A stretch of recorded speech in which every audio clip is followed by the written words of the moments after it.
I've just disembarked a cruise on one of the world's most exciting cruise ships, where I braved a 5-story drop slide and walked the plank 18 decks above the ocean. The cruise was on board Norwegian Breakaway, and even though I've been cruising with Norwegian since I was 11, this cruise was very different. From my tiny solo cabin to quirky speciality restaurants, I did things that I've never done on a cruise before. In total, Norwegian Breakaway can hold over 4,000 guests and almost 2,000 crew members. She has 19 bars, 15 restaurants, and is as long as 74 cars in a row. She is a big cruise ship, and I've spent 9 days on board trying to see and do everything. I went into this cruise with a really long to-do list, so I wondered if it might be a bit overwhelming. I also wasn't sure how it would be visiting the Mediterranean ports in summer with so many other people, and I hoped that it wouldn't be too crowded in the bars or the lounges on board. When Norwegian Breakaway launched, she was described as being fun, flashy and modern, but that was over a decade ago, so I hope that the ship would still live up to that. I cruised recently on Norwegian's newest cruise ship, Norwegian Aqua, so I was a little bit nervous that this ship might not be able to compare. We flew to Barcelona to board the ship, and embarkation was really easy. There were a lot of people there for sure, which does make sense because it is a big cruise ship, but all of the lines were moving fast and it was well organised. I had a boarding time of 11:30, which is incredible, and that meant that I would be on board for lunch. I was hopeful that this was a sign of what would come, and even though I would be sharing the ship with 4,000 other guests, it wouldn't mean delays and crowds. Only time would tell though. The ship looked absolutely huge, and the hull art on the front makes her instantly recognisable. She was originally built to sail from New York, and that is definitely reflected here. From the ground, I could see the ropes course up on the top deck, which looked absolutely terrifying. I really wanted to get up the courage to do it on this cruise, but I was not going to make any promises. If it was scary from the ground looking up, I figured it would be even scarier from up there looking down, especially since the plank goes over the edge of the ship. Stepping on board was so exciting. The first place that I found was this big atrium area with a bar and a restaurant on the top called Oceans. The design and the colours definitely are from 2013, but I don't think that that's a bad thing. The ship has been updated a lot since then, and they have added some completely new venues. Wandering a little further down the ship, I found a completely separate atrium area with a massive chandelier in the middle. It's really impressive, and the fact that this ship has 2 atriums is a sign of how big she really is. There were lots of people around here organising their specialty meals or booking excursions, but there was only one thing on my mind at this point, and that was lunch. One of my favourite things about Norwegian cruises is that they have their main dining rooms open for lunch on embarkation day, and Breakaway actually has 3. At the back, she has a huge main dining room, and there are 2 smaller ones on the side called Savour and Taste. There's no fixed dining times at all, there's no formal nights, there's no dress codes, and I love that. Because my first 5 cruises were with Norwegian, this was just what I was used to, and it was quite a shock for me to go on other cruise lines to find out that they had requirements about what I had to wear, when I had to eat, and on some cruise lines you do have to share a table with strangers at dinner. That does not suit me. The Norwegian approach is much better. We decided to go to Taste for our first meal, and I think that this restaurant is a great example of how Norwegian were ahead of their time with this ship. 2013 might not sound that long ago, but a lot has changed in cruising since then, and one trend is that cruise lines are opting for more intimate dining venues instead of the big dining rooms. This restaurant was quite big, but it was split up nicely so that you never felt as though you were in a big restaurant. It was in here that I had the best salad that I have ever had. It does say salad on the menu anyway. I'm not sure that I would count this as a salad. It was a brie pastry with some veg on the side, but it was absolutely fantastic, and I could have eaten this every day of the cruise and it still wouldn't have been enough. I had a turkey cottage pie for main, and getting up and just leaving without paying at the end of the meal is so much fun. I do know that that's how it works. Everything in this restaurant was included in the cruise fare, but it still does feel a bit cheeky. I headed out next to the promenade deck, and a lot of cruise lines have started phasing these out over recent years, but I'm very happy to say that Norwegian have really embraced and expanded on the promenade deck. Norwegian Breakaway was one of the first ships to have this area that is called the waterfront, waterfront, and I love it so much. It's basically a traditional promenade deck, but it has bars and restaurants actually on the waterfront, hence the name. I had an inside cabin on this cruise, so this area pretty much became my own big balcony. I was a little worried at the start that it would get busy, but I was always able to get a seat here, even on a sea day. Sitting in these comfortable seats with a drink from the bar was perfect. It was so warm, and I started to look at the Norwegian app to plan my week. The entertainment on board doesn't need to be booked ahead of time, but specialty restaurants and excursions do. On the newer ships like Aqua, you do have to book the theatre shows, but you don't have to on here. I booked a couple of excursions and a specialty restaurant which was inside a cinema, which I was particularly interested in. I like food and I like cinema, so I couldn't imagine that I wouldn't like the two together. It sounded good. Inside the app, we could see the daily schedule of events, we could check our onboard spend, and we could see what times things were open, like the ropes course and the water slides. I have to say, I was absolutely terrified at this point of going on those, but I told myself that I would be brave and I would do it, just later in the cruise. Every time I saw it close though, I was like, phew, I'm off the hook for now. Because we boarded so early in the day, we still had a little bit of time before our cabins were ready, so we decided to head up and out. My cabin was on deck 11 anyway, so I figured I would be nearby when it was available. I walked up the stairs from deck 6 to 16 and I was totally out of breath by the time that I got to the top. I did get used to it as this cruise went on, and I do think that I have pretty good stair legs now. I averaged 50 flights of stairs a day on this cruise, according to my watch. And yes, there are lifts, but I do try not to take them when I cruise because I just don't need or want to. I never go near the cruise ship gyms. The stairs are my exercise. The sun was shining on the top deck, people were in the pool, there was music playing, and it was such a good feeling. I was a bit worried at first that this pool deck area seemed very small, but as I wandered around, I found lots more outside space. It just felt as though it was more spaced out than typical. There was another pool under the slides and a splash area for the kids. There was also this area up on the top deck called Horizon Park, and there were plenty of sun loungers everywhere. Up on that top deck, behind a secret door that I don't usually get to go to, was an area called Vibe Beach Club. I knew that I did have it on my account for the cruise, but I still was not convinced that it would really let me through that magic door. It did though, and I'm so glad that it did. In here there was a bar, there were loads of comfortable seats and a few hot tubs. This is a paid for extra area, but given how hot it was on this cruise, I think that it was well worth it. I decided on this cruise that I would actually prefer an inside cabin with access to this space rather than a balcony cabin, which I was not expecting. I loved how cold my inside cabin was because of the aircon, and having this part up here with the bar was great. Balconies don't have their own bars, and because this went across both sides of the ship, we could always find a shady side. They would even bring around fruit on a stick, and if that doesn't make you feel fancy, I don't know what will. We ordered a drink in here because we had a drinks package and we didn't get charged extra for our actual drinks because those are included. What we did get charged extra for though was we got charged 10% Spanish tax on all food and drink on board, even though we had a drinks package. 30 cents extra on my Diet Coke wasn't the end of the world, but I do wish Norwegian would just include these taxes in the prices. It is what it is though. We were told about it a lot. It certainly wasn't a surprise. This was one thing that the app was really great for because it would update instantly whenever we purchased anything, so we never had any doubt about how much money we'd spent. While I was relaxing on the very comfortable sun lounger, they made an announcement to say that our cabins were ready. I was so excited to see mine. I've been staying in inside cabins for years, but never one quite like this. My cabin was a studio solo cabin designed for just one person, and it had everything that I needed in a tiny space. There was a toilet in one corner, there was a shower in the other, and there was a big bed just for me. Despite the fruit that I'd eaten in Vibe, my stomach was rumbling, so we headed to the buffet, which wasn't too far from my cabin.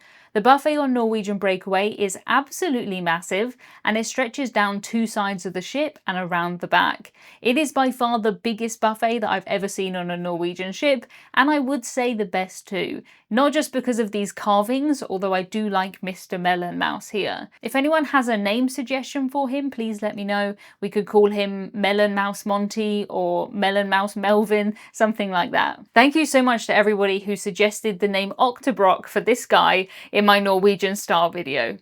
You're a genius. We were going to Pisa on this cruise, so this carving makes sense. We came to the buffet far more than we normally would on a cruise just because we were really impressed with it. The pizza and the ice cream were particularly good and there were loads of flavours. I could have quite happily eaten in here every single day of the cruise, but there were so many options.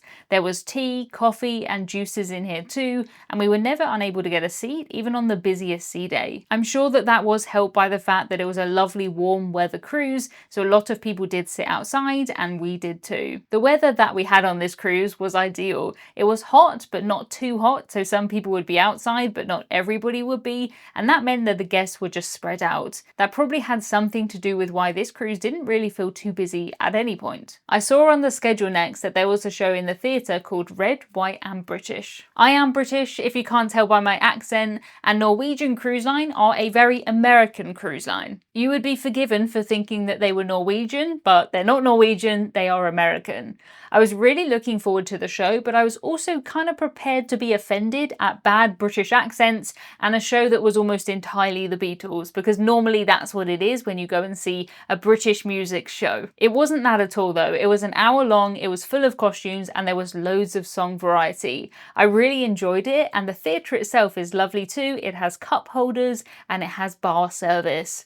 The theatre wasn't as exciting as the ones on the newer ship like Prima and Aqua, which turn into a nightclub, but as a theatre it was definitely good. With those songs going around in my head, I decided to head to bed. I did not mean for that one to rhyme, but I kind of like it. On our cruise, we only had one sea day, so we had lots of ports to explore. We first visited Cannes in France, where we used the ship's tender boats to get to land. We had to book our tender boat tickets on the screens around the ship, and then we waited for our number to be called. It was around 20 minutes from booking to our time being called, which I don't think is too bad at all. I do love a good tender boat ride, and it's usually either the ship's lifeboats or local boats. I found the film festival location in Cannes, which seems like the important thing to do, but personally, Cannes just reminds me of the Mr. Bean movie. We were tendered there all day, and in our next port of Livorno, we actually had an overnight. This is the main port for Pisa, and we arrived at 8 AM one day and then left at dinner time the next day.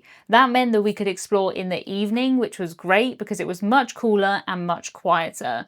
Not having to think at all about what time we would be back on board because it was tomorrow was fantastic. I didn't get a beer from McDonald's, although you can, which is pretty cool. We don't get beer in McDonald's in England. When we reboarded the ship in the ports, we just had to show our cruise card, and the cruise card is what you charge everything to on your account, and it lets you into your cabin. If you wanted to do something like to sign up to play Deal or No Deal, this is what you would use. Deal or No Deal was very popular on this cruise, and it would often happen in the evenings in the first atrium area. They'd have arts and crafts in here too, live music, and even play movies. 1 point to you if you can guess the film in the comments. On the top level of this area, people would sit and look down, and when we went to eat at Oceans, they would give us the option, do you want to sit in the restaurant or do you want to sit in the bar and look down? We'd often stop here if we were hungry at an odd time because it is open 24 hours a day, and it was surprisingly quiet at dinner time. I think just because there's so many other options around. It was from here that I watched a presentation about the future Norwegian cruise ships like Norwegian Luna.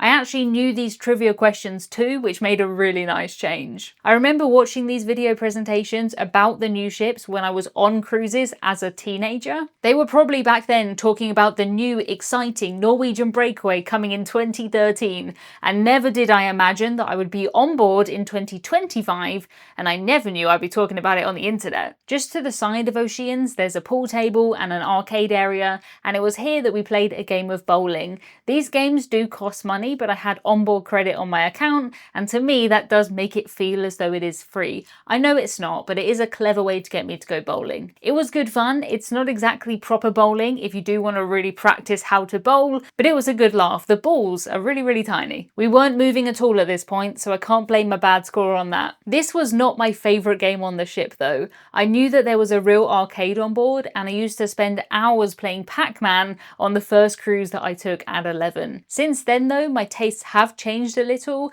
and when I saw the Guitar Hero game, I was so happy. I used to play Guitar Hero for so many hours, and I actually think I got pretty good at it. I was surprised that there weren't really many kids or teenagers actually in the arcade, but I think that they were just in the kids clubs or in the teen clubs. We did see kids around sometimes, but they were never any trouble at all. The guests on this cruise seemed like a real mix of ages and nationalities, which is my personal favourite way to cruise. Whatever the country of origin though, there is one thing that always brings people together on a cruise, and that is ABBA. Just behind the arcade there was a deck area that's called Spice H2O. This is an adult only area most of the time, and in here they would hold the parties. It was the perfect place for it. It had a bar, it had seating around the edges, and loads of space for people to dance. The big screen was great too, and it was just a lot of fun. This area is open in the day, there's a smoking area off to one side, and there are other places around the ship where the guests can smoke. Norwegian have added walls to the smoking area of their casino, which I love. It kept it nice and contained, and we never smelled anything in the rest of the casino. They do have a cigar lounge too, but it probably won't come as a surprise that I am not a cigar smoker. Cool idea though. For dinner we went to Cagney's, which is a speciality steakhouse, and these chips were so good. I honestly wish that they just sold these. If you could buy a cone of these chips, I probably would. Maybe up on the top deck or the promenade deck. If Norwegian do take that idea, I want it to be called Emma's Chip Cone Shop or something like that. Chips, of course, being the Britishism of the week, these are chips and these are what we call crisps. I had the More at Sea package on this cruise, which meant that I had 2 specialty meals included. I did also get another 2 with my Sapphire loyalty status, and we used that to book La Cucina, the Italian restaurant, which was lovely, and a meal called Silver Screen. I decided to book the new Lilo and Stitch movie for that one, and I was really looking forward to it.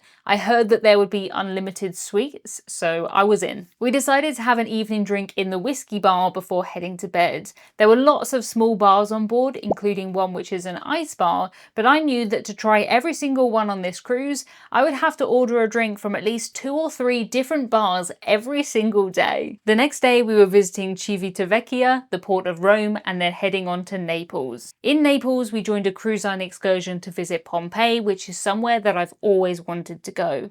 Around 2,000 years ago, Mount Vesuvius erupted and buried the city under ash, which preserved it perfectly. Walking around is just like stepping back in time, and just like 2,000 years ago, there weren't any fans or any air conditioning, so being out in this heat was so hot. I would love to visit again, but I definitely would go back outside of summer so that I could really take in and learn about what I was seeing. I'm sure I'll be back though. Naples is a very popular cruise port. Our next stop was actually in Ibiza, which I've never been to, and we had a lovely walk along the front. Please don't mistake clouds in this clip for being cold, because it was not. It was absolutely roasting. After our toasty walk, we decided to go to the American Diner up on the top deck. This venue is included in the cruise fare and it was open in the afternoons. We must have timed it just right because there was no one there when we went in, but everyone came in after we went in though, so I feel like some sort of trendsetter. We ordered meatloaf because that's the most American thing I can think of, and we had a great meal in here. It was something a little bit different. We enjoyed lots of meals in the main dining room at the back too. It is called the Manhattan Room and it has the most amazing huge windows. It felt so grand, but I loved that I didn't have to dress up at all to come in here. We would just come in, enjoy our food and leave. Easy peasy. The mirrors on the wall made me laugh every time I walked by. I was determined to try the things that I wouldn't normally do on this cruise, and I even went to Starbucks. I have so many friends who love their Starbucks and are really happy to see this on board. I don't drink coffee, so it's not my natural habitat, but I did find out that they had these refresher drinks which were really nice. They were basically like fancy squash. If you're from the UK, you'll know what I mean. Next up on our itinerary was Parma, and we took an excursion to Soia on the historic railway.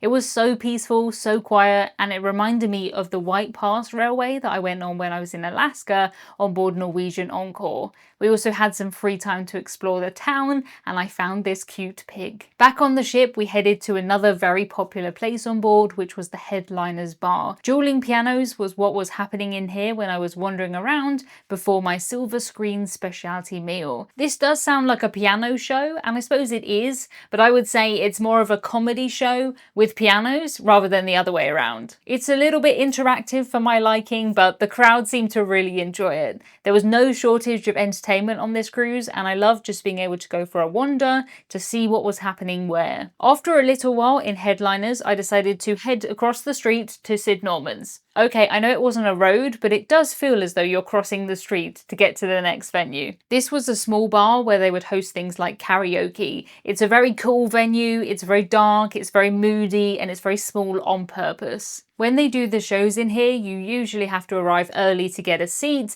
but if there is a show that you want to see, it is well worth doing that. We arrived at the silver screen venue and checked in at the desk. We were then taken to our seats and we could pick wherever we wanted to sit, which was nice. The room was so impressive. This used to be a venue called Spiegel's Tent, but Norwegian changed it during the recent refit. I think that they did a great job with this room, and the seats were so comfortable and they reclined. That was very important as we were eating a meal and also watching a movie in here. We were served the food before the film, which wasn't really what I was expecting, but it does make sense. It's hard to eat and watch at the same time. All of the food was good. It is a fixed menu, but it is okay if you want to skip anything that you don't want. I skipped the lobster shrimp thing, and that was totally fine. I was far more interested in the popcorn and the sweets that I had seen at the back of the room. While we were waiting for the film to start and while we were eating, they would play movie trivia on the screen, and it was just a really nice way to spend an evening. I would have liked to have been able to come in here and just watch a movie at another time,